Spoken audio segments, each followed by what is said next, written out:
Hello, my friends. Jerry Rosa here in the Rosa String Works Workshop. Happy Valentine's Day to you. You're all my Valentines. And I've got a little Valentine song for you right here, right now.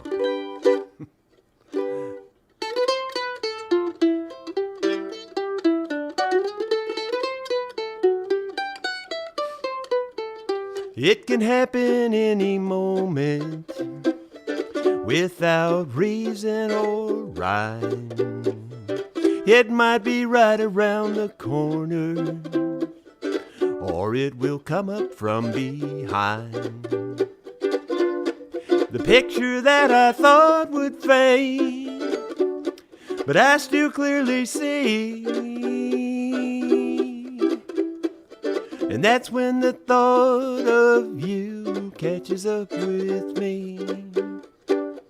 It can happen on a Sunday drive, the sky above a shade of blue. It might driving down a lonesome highway, and then you come into view. Mile after mile goes by, and you are all I see. And that's when the thought of you catches up with me.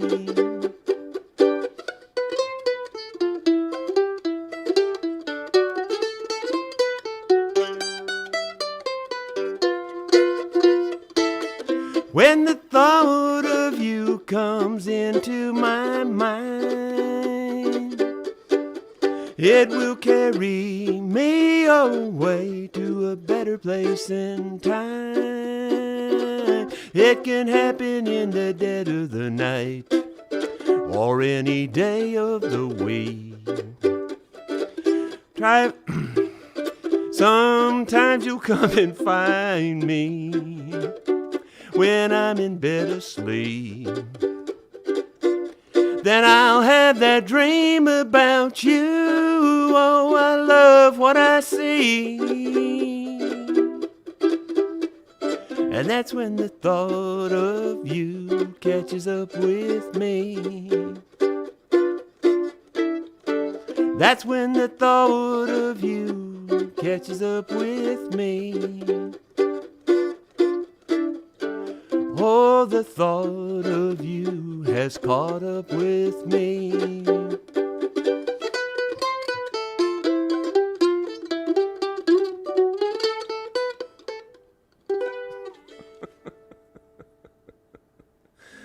I don't think I get nervous, but I sure can't play with a hoot anymore.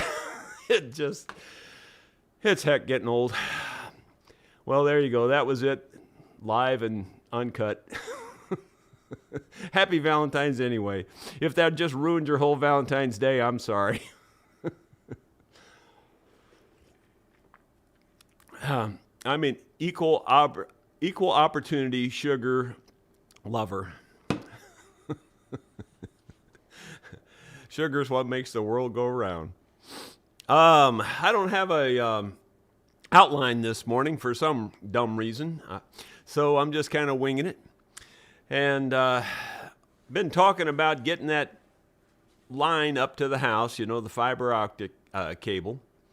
And, I told you about all the woes that renting the machine and all that. Well, here's how that turned out. Well, what I've been dreading all this time really didn't turn out to be that bad. It didn't take very long, only just about an hour to dig this whole thing, maybe a little bit more, but not much more. And I dug it approximately a foot deep all the way. So let's go up to the house and I'll show you what it looks like up there at the house. You can see that wire going into the side of the house. That was a long time ago network cable that went in the house. Basically, I'm going to take this one up this ditch under the concrete, drill through the concrete, come up right there, make it a better installation. And this is what it looks like going across the yard.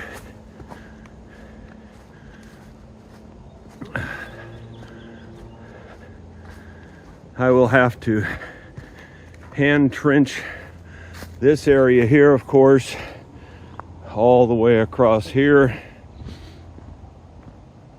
and connect it back right there to the ditch that goes all the way to the shop. I'm expecting that this is going to take me an hour and a half or so to kind of hand dig, and I don't plan to do a lot. I'm planning to just more or less open up a trench and cover up a pipe. That's pretty much it. It's just going to be minimal as I can do, and we'll see how that goes. Well, you know, I'm really glad I didn't rent the trencher. It was just, baseball and softball size rocks all the way through there. Lots of gravel too. As I was digging that with my Bobcat and my little backhoe attachment, which, by the way, Bobcat says you cannot make that backhoe attachment work on that big Bobcat. I did.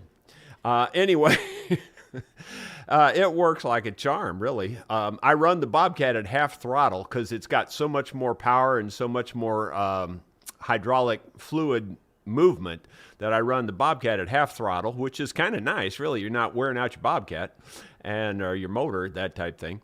And it's got plenty of power to dig. It'll dig through anything. And it digs really fast. But while I was digging that, I happened to remember somebody telling me something. And I don't remember who it was. It might have been the guy we bought the place from. His name was Bob, which I don't think very fondly of, to be honest with you, because he's the one that trashed everything. But anyway, somebody told me, he says, don't ever bother renting a trencher here. It says they just don't work here. Well, I didn't remember that until I was actually digging that with the Bobcat, and that came back to me, and I went, yeah, somebody told me that. I should never rent a trencher here. So it's a good thing I didn't spend my $200 to $400 or $460. I'm glad I didn't spend that kind of money to just be real disappointed, and plus the driving time back and forth. I had that whole ditch dug in no more than an hour and a half. I mean, it made short work of it. So, and I didn't hit anything, knock on wood. Thank goodness. I was afraid I was going to tear something up big time, because that's what happens with backhoes. You just tear stuff up left and right. And I went across quite a few things, water lines and my culvert pipes and just miscellaneous and sundry things. I've been talking about Scott's channel, and that hoping that you will support him. And all along, I forgot to play this little ditty that he did on his new guitar. Now, I'm going to set this up. It doesn't really need any setup. He did a nice job. But it's a miracle to me that he can play a guitar at all, because he's had more hand problems than even me. He's had, I couldn't even tell you how many surgeries on his hands. And one time he got his hands caught in one of, like he was adjusting the garage door tension on a garage door, and things slipped and cut open his hands. I think it cut them both, but one of them really, really bad, tore out tendons, all kinds of junk. I mean, it ripped his hands up bad. And he had to have major surgery on that, and then he's had follow-up major surgeries and, carpal tunnel and different things. So to me, it's a miracle he can play at all. And here he is playing his new guitar he built in the shop. This is called The Legend of the Dogwood. I think you'll enjoy this.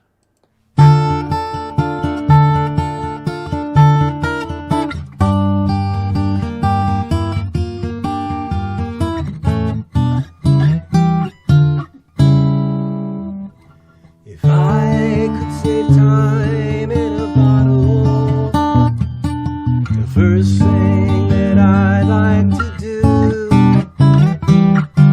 is save every day like a treasure in them. Again, I would spend them with you. If I could make days last forever, words could make wishes come true, I'd save every day till eternity passes away and spend but there never seems to be enough time to do the things you wanna do.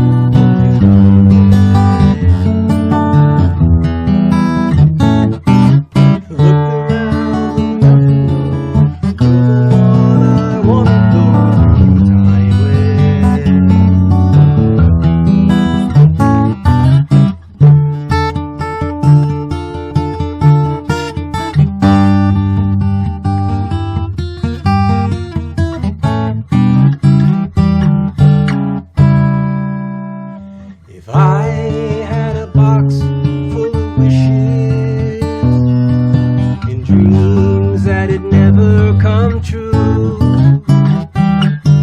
the box would be empty except for the memory of how they were answered by you. But there never seems to be enough time to do the things you wanna do.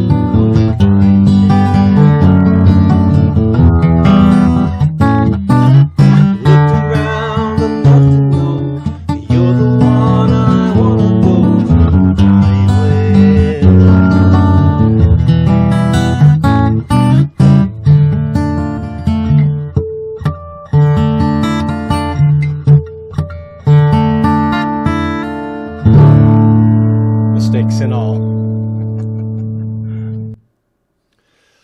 Yeah, I thought he did a nice job. He made a few bobbles there, but no big deal. And could you hear the power of that guitar? Oh my gosh, it's a nice guitar. It really is a good guitar. It's turned out really, really good. Well, let's see. The only other thing I have this morning is this is looking better. It now has a real ebony fingerboard instead of that junk that was on there. And it was junk. It really was. It's just a junky type deal. I've also got the neck angle where you can see there that it should be able to be set up with a nice tall bridge now. And this thing, I have a feeling this is going to really sound very good. I've decided I'm going to go ahead and, even against my better judgment, I'm going to go ahead and just leave these tuning keys on there. From the tone of her text, it kind of sounded like she was looking forward to trying these out because she's never used this kind of a tuning key before. And I thought, they're already on there. There's no damage at this point. Might as well just leave it like it is. Put it back, put it back together. Leave that on there. Let her try it out. If she doesn't like it, I can always change it to the standard tuners later. So it's no big deal one way or the other since somebody else already did that. Anyway, so I'm just going to go ahead and string it up today and get this thing out of the shop because it's been in the shop way too long. And I think that's everything I know right now. So let's just jump into the comments and see what's got to go there. Now, I had a feeling old Rod was going to be outed today of his number one spot because I turned it on a lot earlier. So Gotta Fly Lee took the top notch there. And then Luke If, he says, am I first? And he goes, oh, darn, almost. Dean Barnes, where is Rob? Or Rod, I think is what he means. Well, anyway, Rod's down there, but I kind of gave Rod a little twist this morning by the fact that I turned it on about 15 or 20 minutes earlier than normal. I had a feeling that might make a difference. Sorry, Rod. Didn't do it on purpose. It's just the way it kind of worked out. Rigor Mortis, good morning, all. How we doing today? We're all doing good here. Let's see. Moving on down, Thomas Armstrong says, Happy Valentine's Day, Jerry. Did you ever experience stage fright when playing and singing? And if so, how did you handle it? Thanks. Well, I had jammed a lot before the very first time I was ever on stage. And I'll never forget, I was in the, I think it was called the J.C. Penney Auditorium or something like that. It was in the St. Louis area, and it was a last-minute thing. Somebody says, hey, how about you come up and play one song with us? And I said, okay. So, it's like the first time ever on stage, and I'll never forget it. I thought I would have no trouble at all, and I am not exaggerating my hand locked up so tight, I couldn't hardly move my fingers. It was, I am not exaggerating. They just locked up. I made it through it, but I didn't do very well. It was bad, man. My hands locked up big time. Now that was by far the worst that ever happened. I'm trying to think of where else did I get kind of nervous. I mean, you get a little bit uptight when you open for big stars, like we opened for Merle Haggard and we opened for, Diamond Rio, a whole bunch of them. But probably by far the biggest one was when we opened for, Charlie, the fiddle player, Daniels. I tell you, I can't remember names for nothing. It's horrible. Charlie Daniels, and he was a class act. He was a real gentleman. It was really nice to open for him. But that was way different than all the other experiences because they had a custom-built stage for that concert, and the stage, I couldn't even tell you how long it was. It had to be well over 100 feet wide. I would say the stage was 150 feet wide, maybe more than that. It was 8 feet above the ground, and they had 8-foot tall speakers the full width of the stage. 8 feet tall speakers, the whole width of the stage. And then they went up both sides, and the speakers went up probably, I don't know, 30 feet in the air or more. And there were 10,000 people they estimated 9,600 or something, but, who knows how many there really were. But, I mean, it was people as far as you could see pretty much. And we got there early, of course, and did our sound check. And, never having experienced anything like this before, I walk up on stage and hit the mandolin, and it just goes boom like this. I mean, just one little note. It was unbelievably loud. It just incredibly crazy. That one there put a little bit of a kink in my tail. I can tell you, that one will make you just a little bit nervous. But I don't feel like we were overly nervous. I mean, it was probably the good nervous, and we got up and we played a decent show for as good as we were. We weren't very good, but we did as good as we could do. And Charlie then later, as I have told the story before, he hadn't gone on stage yet, but he had a line. There was a 20-minute break or something between us and Charlie. I don't know what the deal was. But anyway, there was a break, and he had a line of probably at least 100 people waiting outside this bus, in a single line to get his autograph.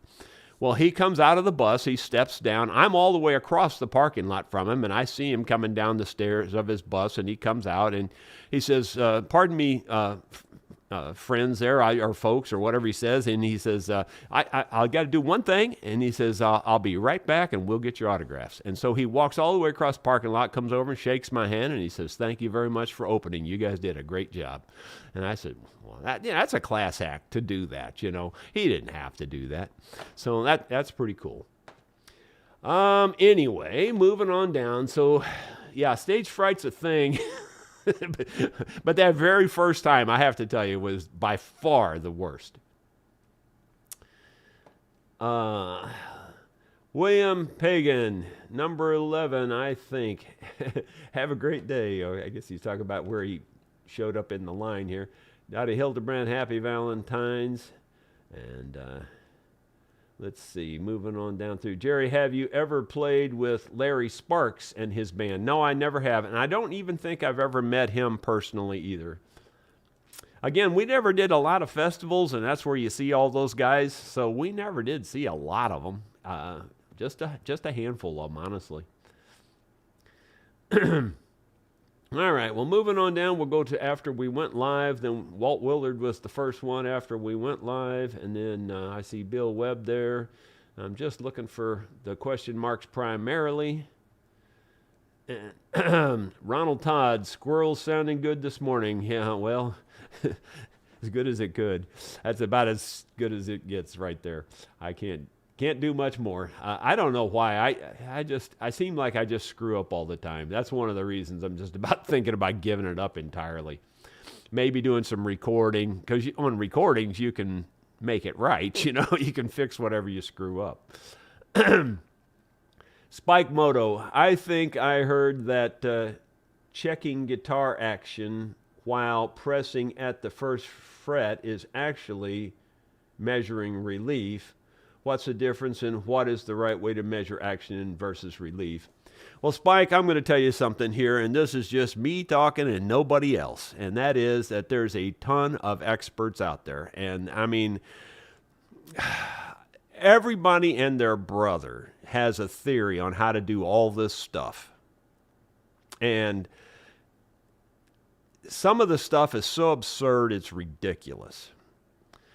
It's just as simple as, first of all, relief is the underbow in your neck. That's all it is. So you're not going to measure that at the first fret.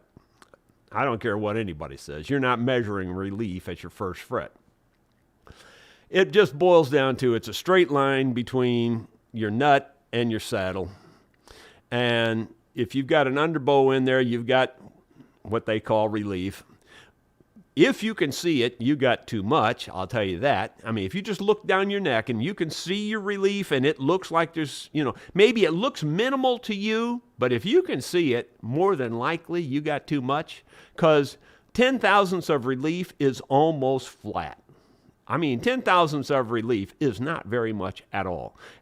If you don't understand what I mean, take a 10 thousandths feeler gauge, or better yet, just take a thin pick. And those are 16 thousandths. They're almost twice what your relief should be. And look how thin a thin pick is. It's not very much. It's not very much. So my point is, relief's got nothing to do with nothing. When you're checking your action at your first fret, you're checking action. And the way I check action is just take your 16 thousandths pick. It should just fit on your small E. It should fit pretty snug, but not so much that you're really raising the string a lot. But it should fit pretty snug on your small E. When you get up to your big E, it should just barely touch the string. So like it just gets gradually tighter as you go down to the small E. And that's the easiest way. That's the most common sense, practical way. And if you get it that good, you'll be thinking you've got really good action. It's not bad at all when you just get it like that. For my money, and I've said it many times before, I just soon have a completely, perfectly flat neck with no relief at all. What a lot of people don't get, and if you just draw it out, if you have relief like this, and you've got that, you got your fret up here at your body, up here. And you've got relief down here. And you got your nut up here. And I'm exaggerating, of course. But if you press a string down here, this string's going to hit back here where it connects to the body, if you got too much relief. So for me, I'd just soon not have any relief. Just the least little bit of relief is all you need. And I don't even think you need that. What's the point of it? What does that make it do?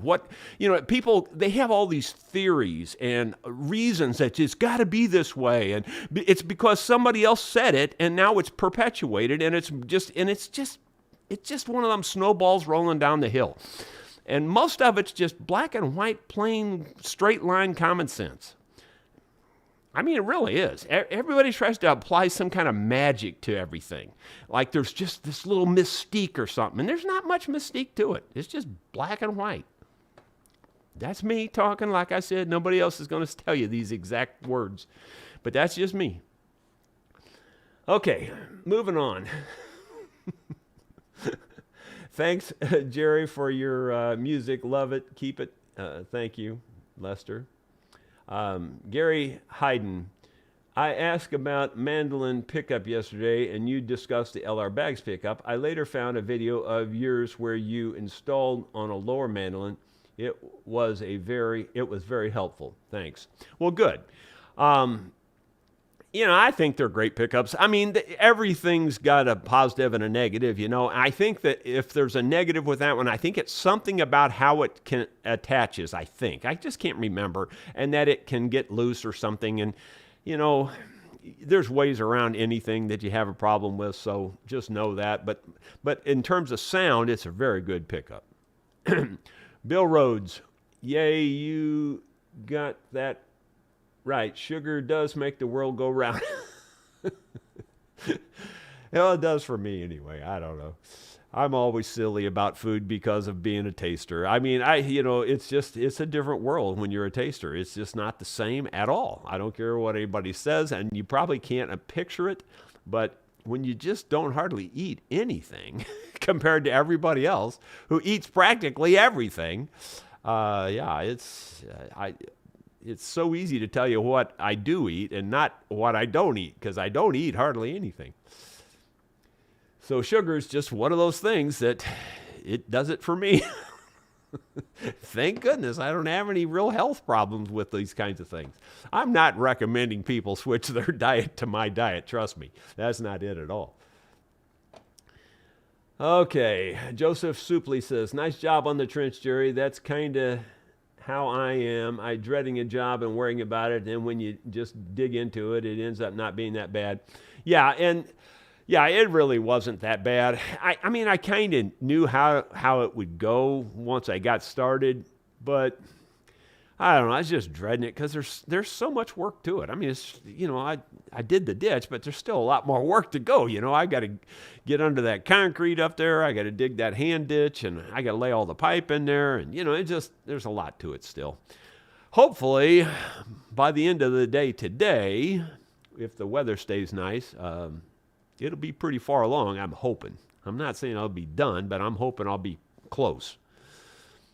Zappa says, how about you making using the metal detector to map your buried surfaces? Well, that sort of kind of works and sort of kind of doesn't. It won't do anything with my plastic pipes for my water lines, and it won't do anything for my fiber optic because it's in plastic, and the fiber optic has no metal in it either. It's all glass wire, if you will, or whatever you want to call that stuff. It's a flexible, they claim it's glass. I don't see how glass can bend, but that's what they claim it is. Yeah, I don't know if it's really glass or if it's that acrylic stuff, the lucite or whatever that stuff is. I don't know. I said it the other day when I was comparing it to fiberglass. I just can't think of it right now. Lucy Girl says, that's Jim Croce. I guess you were talking about Scott's song there, I guess. Bill Dedrick, incredible guitar playing ability, impressive. Yeah, Scott's really a fine musician, and like I told you, he can play pretty much anything. He's killer on a piano. He just wipes a piano out. That's what he started on, really, was his piano, and he can play a piano, trust me. It's pretty amazing, actually. And he's not bad on guitar, and he can, he doesn't hardly ever practice anything else anymore, but he used to play banjo pretty decently, and he can play, like I said, when he was a little kid, he'd bring home all these different instruments and play all of them. It was just amazing how he could do it.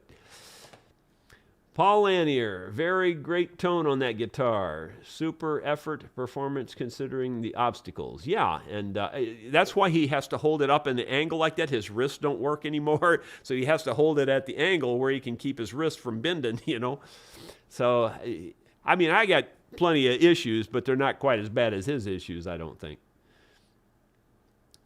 Zappa, violins are so light and delicate that heavy hardware on the headstock has got to deaden the sound. Now, actually, believe it or not, when you increase the weight on your headstock, it typically gives it more sustain.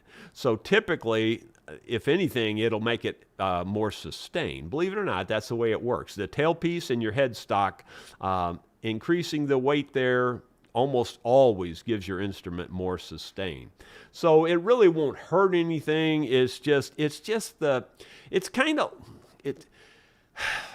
I'm talking out of both sides of my mouth. I'll just tell you that right now. When you go back to the Stradivari, keeping it the same, well, that's what people do with the hide glue. I give them credit for that fact. That's okay. If I was working on a Stradivari violin, I'd probably use hide glue on it also.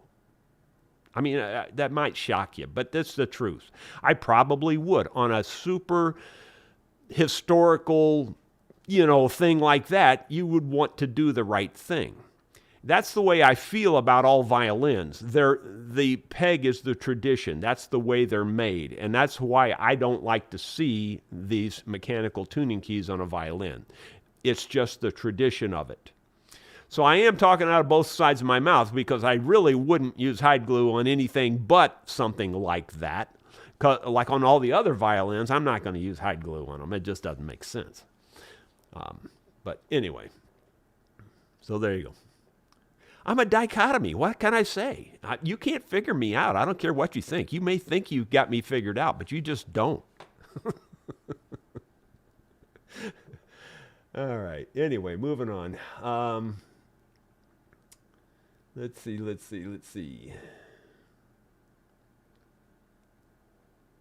Joseph Supley says, Scott did a nice job on that song. Looks like he got a haircut and trimmed his beard. Yeah, I'm kind of glad of that, actually. He was starting to look a little bit like, who was that? Somebody Adams that had the grizzly bear? that TV show years ago. Grizzly Adams, I guess is what it was. Zappa, violins are... Oh, okay, I read that one already. I think I backed up there. Let's see. James Kopp, fixing to get a pup, either a Texas Lacey or a Louisiana. It jumped on me. Catahoula, cattle dog, both short-haired breeds, bred for this part of Texas. Want goats to control poison ivy and ragweed. Well, I can't really help you too much with that, but it sounds interesting. And yeah, goats, they'll pretty much, the old thing is they eat, like in the old cartoons, they eat everything, including tin cans and stuff. Of course they don't, but they do eat pretty much everything that's growing out there in the fields.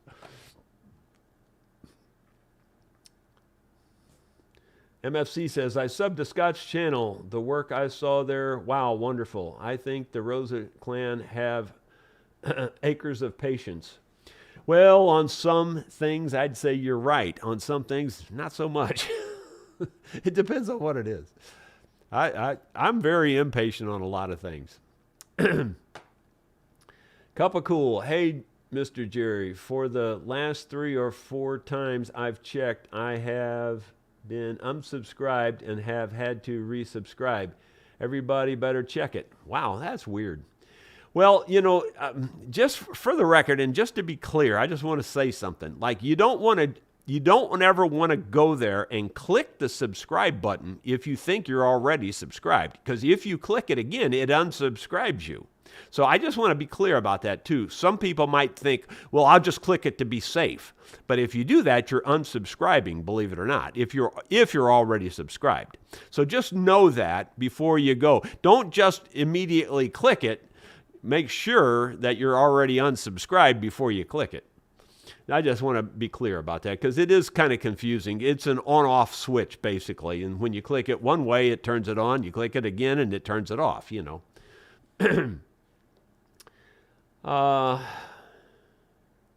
What's the age difference between my brother and I? Well, I'm about 8 years older than him. Ed Hagstrom from Snowless Maple Grove, Minnesota. Trench looks good, but do not envy you when it comes to digging there. Been there. Yeah, it's not fun. And that, that thing by hand wouldn't be that big a problem, but there's one spot that I'm dreading again, and it's probably not going to be a big deal, but I'm dreading it because it drops off from that concrete almost straight into the ditch. It's almost right there. And like, how do I get that buried in that spot? The rest of it's got a little wider apron on it, but that one spot's pretty darn straight off, and I'm afraid I'm going to have a problem right there, but I'll cross that bridge when I get to it. But that's the one part of it that I'm dreading, actually.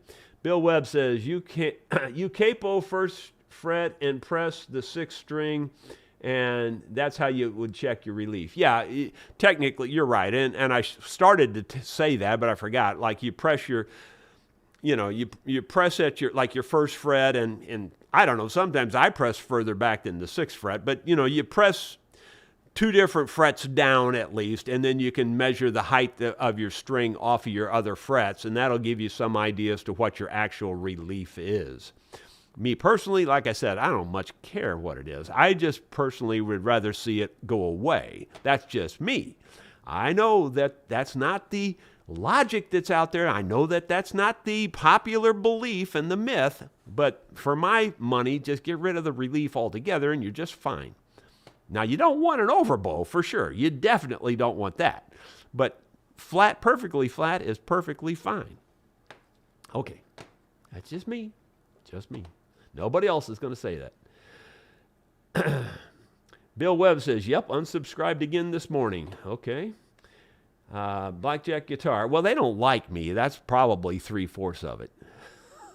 Because I'm the guy that always just tells it like it is. They're probably trying to wean me off of YouTube. Blackjack guitar. Jerry, maybe run a wire taped every 2 feet to the conduit so you can trace it. Yeah, I guess you could do something like that. It's just not worth it to me. It's just not worth it. But I get where you're coming from. Larry Fisher, contractors drop a small insulated copper solid wire in the trench as a tracer cable. Yeah, I could see you could do something like that. But, have you priced copper lately? It's pretty darn expensive. It's just not worth it to me. Typically, if I know I'm going to, go through where I'm going to break something, I'll weigh my odds. Can I fix it if I break it? If I can fix it, I don't worry about it. I just go on through there, and if I break it, I fix it. That's just the way I do it. Because, this is just my own place. I don't care, it's not like I'm doing it for somebody else. Larry Fisher, read that one. Fred Martin, when they installed my fiber optic cable buried to the house, they had a small copper wire along so they could find it. Well, when they put their fiber in here, they didn't do any of that. They didn't, if they didn't think about it or they just didn't think it's a good idea. In fact, I think there's a problem with that, actually. I think there's a problem with that for fiber. Maybe I'm wrong. I seem like I remember hearing a problem that when you have the fiber following along a wire that there can be issues. I could be dreaming that. It could have been a different kind of cable. It might not have been fiber. But I know there are problems with that. I'll give you an example of problems with that. And it's a true life example. And again, I saw it firsthand. We used to have, when I worked for Southwestern Bell, and one of my jobs, I told you I had an outside rep job. And one of my jobs took me out to St. Clair, Missouri. And they were served out of the Union Central Office for telephone service. You had these central offices that all the phone lines come out from. Well, anyway, they were served out of Union. Well, St. Clair is a long way, and this particular run in St. Clair was forever long. I think it was like 12 miles following the electric lines on the poles. So you're staying, so far from it. 3 feet from it or whatever. But by the fact that your phone line is following the electric line that far, it picks up what they call inductance. And out at that far end of the phone line, the static was so horrible they couldn't hardly use the phone line for one thing, and it would light a 120-watt light bulb. So that's the problem with having wires following each other. Now, I don't think that happens with fiber, but maybe, it may have been I was thinking of something else. But anyway, just that didn't cost you any extra.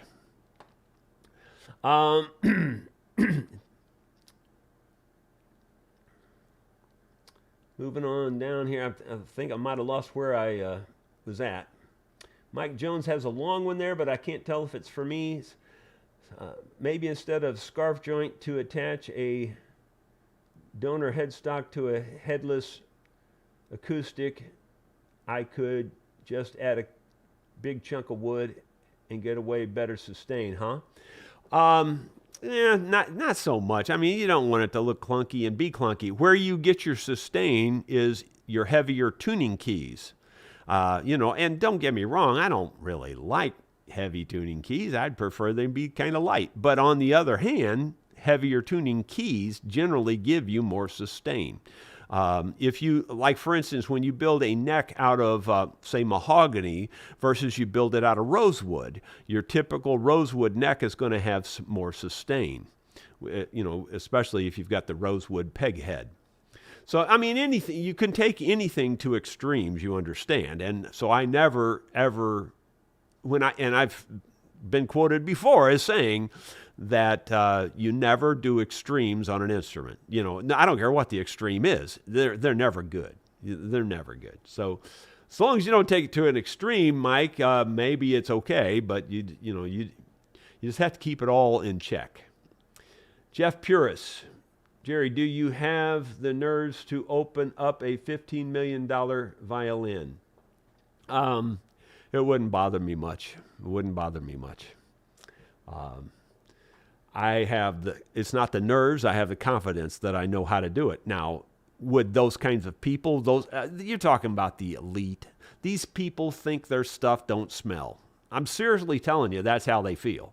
And they wouldn't. There's not a chance on this earth that they'd let a guy like me touch anything like that.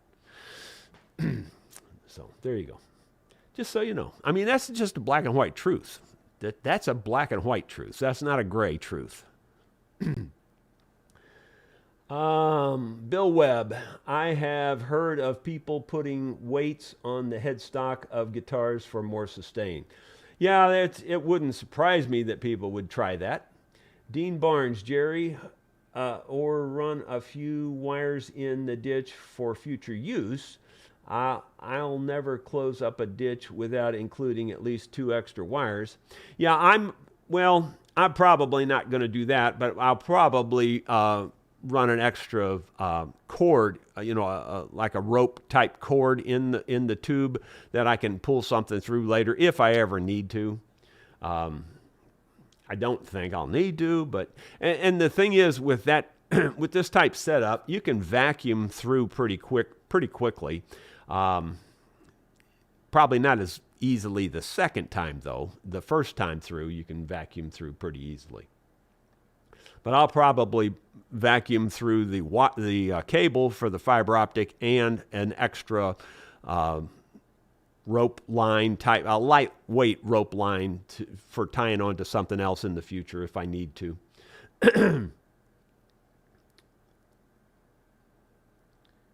Let's see. Glass bends really well when it has a flexible something shield. I use something glass capillary columns. If the polyamide shield is removed, it breaks immediately. That's how fiber optics also work. Well, you couldn't prove it by me, but I'll take your word for that. Ronald Todd, Jerry needs a thumbs up, everyone. Well, thank you. Mike Jones, but they keep telling us to hit that subscribe button. Yeah, well, yeah, just understand that it's an on-off, So if you hit it when you shouldn't hit it, it takes you unsubscribed. So when I say check and see if you're subscribed, that doesn't mean go click the subscribe button. That means just check and see if it still says subscribed. Because if you go on the home channel, like it's hard for me to explain some of these things, but like on my large screen TV, if you click the up arrow and then you arrow up, you'll be up on the upper left. And then you arrow right and you go over there and that's the channel. And on the channel then if you, I think hit enter or the center button, then it'll say subscribed and it'll have an ED on the end, so you're subscribed. If you would happen to click it again, it turns it off. And I mean, there's other, then you got every other thing in the world like a smartphone and tablets and they all work similar, but they're all slightly different. So the point is, if you hit the subscribe again, it will unsubscribe you. Let's see. Sue Peel, happy Valentine's Day, everyone. Zappa, a tracer wire with no current will not bother a fiber cable. Copper is costly. But like I said, I don't much care. I mean, I kind of know where it goes, and if I ever have a problem again, and in the future, now I definitely won't try to be digging across that fiber thing because I know I can't fix that, Well, the only way I could fix it would be to pull a new fiber cable. And if I had to dig across there, it would be then the decision would be, is it worth the cost of the new fiber cable to pull a new one through there? And it might be or it might not be. So that would be my decision at that point. But I'm not going to worry about it too much, guys. It's just not worth it. And besides that, you'd be surprised how hard it is to locate something like that. Even my good metal detector would have a tough time locating a thin copper wire if it's very deep in the ground. And I'm burying this about a foot. So even that would be tough to find. Now, I know they make special tools for that, but I don't have that. So anyway, just the point is, it's some things are practical to do and some things are not so practical. And to me, that's not that practical. Click down arrow, unsubscribe. Will tell you if subbed or not. Okay. Okay. I didn't know that. But anyway, that's probably going to be it for today. First thing I really have to do today is go out and get some more firewood. This has been a fairly light firewood year as years go, but I still probably burn 5-10 times more than your average person that uses wood for heat. I probably burned at least 5 to 10 times more than the average. I'd even say that's very low estimate, actually, a conservative estimate. Carolyn Fike, on the app, you have a button that says subscriptions. Click that and then select all for an alpha list of yours. Okay. At least this works on my iPhone. Okay. And then Peter Laubeck just put one in here at the last second. Have the best wishes to your wife, Susan. Because of Valentine's Day, does she speak German? Tell her, du bist das. Yeah, well, I can't say that. But anyway, she doesn't really speak German, but her parents spoke a little bit, and her grandparents were very fluent. Both of her parents are German. Both her grandparents were German. So, I mean, as far as I know, she's full-blood German. They came from the old country, and I always just thought it was cool the way that her grandpa would talk. He says, yeah, you go over there to that fence and you throw that cow over the fence some hay. Throw the cow over the fence some hay. I thought it was pretty cool. But anyway, that's it for today, guys. Y'all have a good one. We will see you tomorrow with something else.